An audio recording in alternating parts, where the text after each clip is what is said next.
امبارح بعمل اوردر من على طلبات، فببص على الفاتوره لقيت فيه خدمه توصيل وتحتيها خدمه. فانا بصراحه ما فهمتش ليه، لان الشركات لو بتقدم خدمه ما ينفعش ياخد نسبه على الخدمه، ولازم يقول الخدمه دي على ايه. ده القانون، ده اللي انا عارفه. ليه؟ لان انا عندي شركه دعايه واعلان، وشركه الدعايه والاعلان دي بتقدم خدمه، فانا رحت للمحاسب القانوني بتاعي قلت له هو انا ما ينفعش احط نسبه زياده. قال لي يا باشا انت تتكلبش فيها، دي اموال عامه. فانا قلت برضو الراجل ممكن يكون مش فاهم. سالت محاسب قانوني تاني قال لي نفس الكلام، محاسب قانوني تالت قال لي نفس الكلام.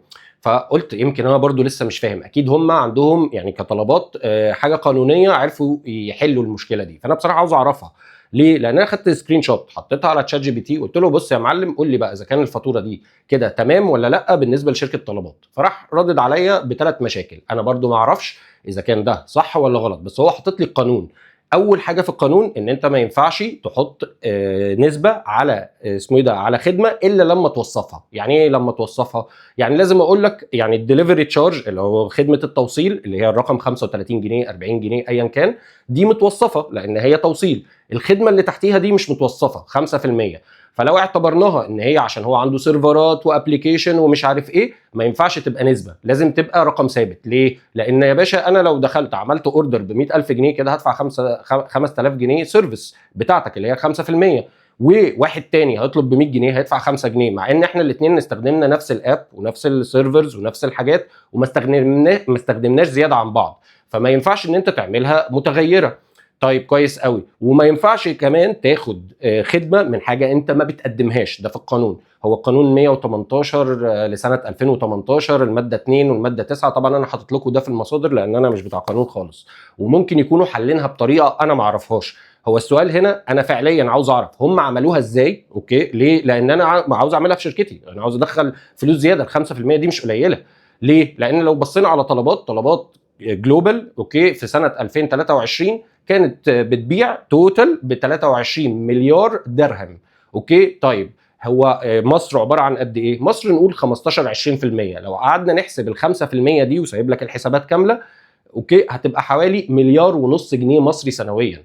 المليار ونص جنيه مصري سنويا دول هيرجعوا للدوله. يعني مش قصدي حاجه لو دي غلط، لو دي صح انا عاوز اعرف الطريقه عشان اطبقها عندي في الشركه، لان فعلا دي فلوس كتيره جدا ومش عارف هم بياخدوها على اساس ايه. ولو بصينا اسمه ايه ده النظام الجديد بتاعهم، عملوا نظام بوينتس نقط وكلام من ده. حضرتك لو بصيت عليه هو نظام هو ال 5%، ما هو بياخدها من الناس، ولو مش عاوز تدفعها يا باشا اشترك عندي. ايه الكلام ده؟ هو الموضوع غريب جدا لسبب، لان هو انت منين بتزود 5% على ايه؟ وليه 5% من توتال الحاجه اللي انت ما بتقدمهاش؟ ليه؟ لان المطعم هو اللي بيقدم المنتج. انت بتعمل ايه؟ راجل بيجي ياخد الحاجه يوصلها، فبتاخد ديليفري تشارجز او خدمه التوصيل. هي دي شركتك بتوصل. ال 5% السيرفيس الزياده دي على ايه؟ طيب وهل ده بس؟ لا، في حاجه كمان، ان هو لو حاطط النسبه دي وموصفها لازم تتحط على الاكل من بره، على سعر الاكل من بره، لازم المستهلك يعرفها من بره مش وقت الحساب. وده برضو مكتوب في القانون. طبعا هو انا ملينك القانون. طيب هل في مصر نقدر نرفع مثلا قضيه عشان تعويضات والكلام ده؟ لا، الكيس دي بتترفع في امريكا. بس مين ممكن يكسب من الموضوع ده؟ الضرايب. يخشوا باشا اقفل الكلام ده لغايه اما تصلحه. ليه؟ لان بكل بساطه لو طلبات ده السيستم بتاعها في العالم كله خلاص تمام، هو بيزودوا 5% في العالم كله. بس انت لو بصيت على الفاتوره بتاع الطلبات في السعوديه او الطلبات في الامارات ما فيهاش ال 5% دي السيرفيس. روح دور على سكرين شوت. اوكي انا سايب لكم كده كده البحث وسايب لكم المشاكل والحاجات دي. لو حد بيفهم في القانون وعارف هم عملوها ازاي قانونيا يا ريت يفهمنا، عشان انا فعلا بجد عاوز اعمل دي عندي في الشركه. ولو مش عارفين ازاي فمبروك، مصر كسبت مليار ونص جنيه مصري. يبقوا يعني لو بره هاخد من نص في المية ل 5% من قيمه الفلوس اللي رجعتها لمصر، ودول حوالي من 7 ل 70 مليون جنيه. فيعني يا ريت حد ينفعني ب 10 جنيه وخلاص. اوكي وحد يفهمني لو فاهم اكتر مني.